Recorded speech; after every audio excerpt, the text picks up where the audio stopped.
뉴스야 시작합니다. 정치부 최지연 기자 나와 있습니다. 첫 번째 물음표 볼까요? 네, 첫 번째 물음표는 심상정 일장 춘몽입니다. 정의당 심상정 후보가 내일쯤 활동을 다시 시작할 것으로 보이는데 그런데 허무한 꿈을 꿨다 뭐 이런 겁니까? 네, 그렇습니다. 이 심상정 후보의 지지율이 심각한 수준에 머무르고 있는 가운데 돌파구를 찾기 위해서 칩거로 관심을 집중시키고 있는 상황이죠. 이 어제 하루 동안 당원 게시판을 한번 둘러봤는데 3년 전 이날이 촉매제였다 이런 말들이 많았습니다. 송구스럽게 짝이 없습니다마는 연동형 비례대표제의 첫 발이라도 떼는 것이 중요하다는 국민들의 말씀을 저희가 받들기로 했습니다. 2019년 선거법 개정안 통과 때 얘기 아닌가요? 예, 맞습니다. 이 당시 정의당은 정당 득표에 따라서 의석을 배정받는 연동형 비례대표제를 얻어내기 위해서 당시에 민주당이 추진했던 공수처를 강행 처리하도록 길을 터준 바가 있죠. 유례를 찾기 힘든 정치적인 야합을 했다 이런 비판을 받은 바가 있습니다. 저 민주당하고 정의당은 아예 당을 합치던지 하지. 아예 선거 앞두고 또 늘 그냥 야합만 하는 이런. 그렇게 탄생한 공수처가 지금 민간 사찰 의혹에 편파 수사 의혹 논란까지 이런 속에 있습니다. 그런데 위성 정당이 만들어지면서 당시 정의당 대표였던 심상정 후보가 허탈하다고 하지 않았던가요? 사당 공조로 선거제 개혁을 밀고 온 한 사람으로서 정말 허탈하고요. 바꿔야죠. 그해 4월 21대 총선에서는 정의당이 의석 6석을 얻는데 그치기도 했죠.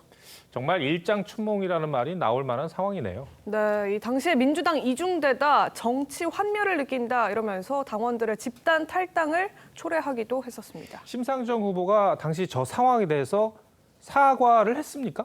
이 당시에 잘못을 인정한 적도 없고요. 또 사과를 한 적도 없었습니다.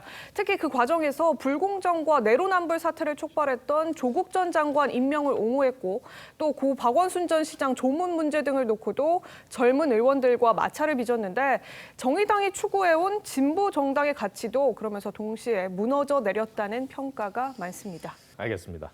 첫 번째 물음표 정리해 볼까요? 예, 첫 번째 물음표 심상정 일장 춘몽의 느낌표는 잘못 인정하고 사과부터로 하겠습니다. 네. 이 심 후보는 내일 입장을 밝히고 대선 후보로서의 활동을 재개할 것으로 알려졌죠. 하지만 스스로 진보 정당의 가치를 무너뜨린 것을 인정하고 사과하지 않는다면 그 어떤 메시지를 내더라도 공허하게 들릴 수 있다는 점 유념했으면 좋겠습니다. 네. 두 번째 물음표는 뭡니까? 예, 두 번째 물음표는 녹취 공개도 내로남불입니다. 네. 윤석열 후보의 부인 김건희 씨, 이 녹취가 내일 방송이 될 것 같아요. 네. 그런데 그 내용과 의도성을 두고 논란이 크죠? 네, 그렇습니다. 내일 MBC가 그 녹취를 공개를 하는데요. 이 김 씨 본인 수사와 또 관련된 발언, 또 언론사 등에 대한 불만을 표현한 내용, 사적 대화 부분을 제외하고는 법원이 모두 방송을 허용했습니다. 네. 어제 국민의힘이 MBC를 항의 방문하면서 이재명 후보 형수 욕설도 함께 방송을 해라 이렇게 요구를 했는데 가능한 얘기입니까? 예, 이 후보의 형수 욕설도 과거 법원의 가처분 결정을 받았던 적이 있습니다. 당시에 인터넷 신문인 성남일보 등이 녹음 파일을 입수해서 신문과 유튜브 등에 유포하니까 이재명 당시 성남시장이 직접 신청을 한 건데요. 당시 수원지방법원은 공익 보도에 해당하지 않고 또 본인과 가족의 명예를 훼손한다 이런 이유로 유포 금지와 위반 1회당 500만 원을 지급하라는 보도 금지 가처분 결정을 내렸습니다. 상황은 상당히 비슷한 것 같은데 어제 법원의 결정과는 정반대의 결과가 나왔네요. 네, 그렇죠. 그에 더해서 국민의힘은 지난 13일 선관위에 김건희 씨 녹취 보도에 대한 위법성 여부를 묻는 유권 해석도 요청을 했습니다. 이 형수 욕설 보도처럼 선거에 미치는 영향을 고려해달라는 그런 취지겠네요. 네, 맞습니다. 앞서서 선관위는 형수 욕설 녹취의 편집본은 유포를 하면 안 되고 전체를 트는 것은 문제가 없다 이렇게 결론을 낸 바 있죠. 하지만 선관위는 녹음 파일과 방송의 구체적인 내용을 알 수 없다 이런 이유로 이번 국민의 건 김건희 씨에 대해서는 판단할 수 없다 이렇게 답변했습니다. 결과적으로 편집본을 틀어도 된다는 결정을 내린 겁니다. 국민의힘에서 선관위가 여당 편이라는 그런 논평을 낸 것, 비판을 낸 것이 그런 이유겠어요. 네, 이 선관위에 물어보니까 형수 욕설 파일은 이미 공개돼 있어서 내용 등 고려한 종합적인 판단이 가능했다 이런 답을 했고요. 하지만 민주당은 욕설 파일 원본을 방송할 수 있다는 결정이 나왔을 때 원본이라도 선거 기간 중에 유포를 하는 것은 특정 후보를 비방하는 것이다 이렇게 주장한 바가 있습니다.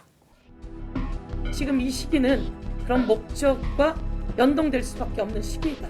지금이 이제 선거 시기 아닙니까? 그렇기 때문에 웬만한 것은 다 그렇게 위법할 수밖에 없을 것이다. 김 씨 측도 취재가 아니라 신분에 따른 사적 통화다 이렇게 주장하고 있는 상황이죠. 다 차치하더라도 선거철이라는 점에서 이 민주당의 주장과 부합한다 이런 지적이 나옵니다. 최 기자, 그 민주당 쪽에도 물어봤습니까? 예, 이 서용교 의원과 통화를 했는데 서 의원은 형수 욕설의 경우에는 법원과 선관위 판단을 토대로 추가 설명을 한 것에 불과하다면서 공개가 안 된 김 씨 녹취와 달리 이미 다 알려져 있는 내용이라서 재유포를 한다는 것 자체가 비방의 성격이 높은 것이다 이런 설명을 했습니다. 두 번째 물음표도 정리해 볼까요? 예, 두 번째 물음표 녹취 공개도 내로남불의 느낌표는 없으면 나라님도 욕한다로 하겠습니다. 사실 민주당에서도 이재명 후보를 반대했던 의원들을 만나면 최근까지도 대장동 의혹이나 또 형수 욕설을 언급하면서 후보 자격에 대해서 문제를 삼는 의원들이 제법 있습니다. 기자와 만나는 자리라고 해도 사적으로 본인의 생각을 말할 수도 있고 또 기자들도 그런 내용을 보도를 하지는 않는데 하지만 유튜버와 나눈 사적 대화에 대해서 형수 욕설과 다른 잣대를 적용하는 것이 또 다른 내로남불은 아닌지 민주당도 돌아볼 필요가 있을 겁니다. 알겠습니다.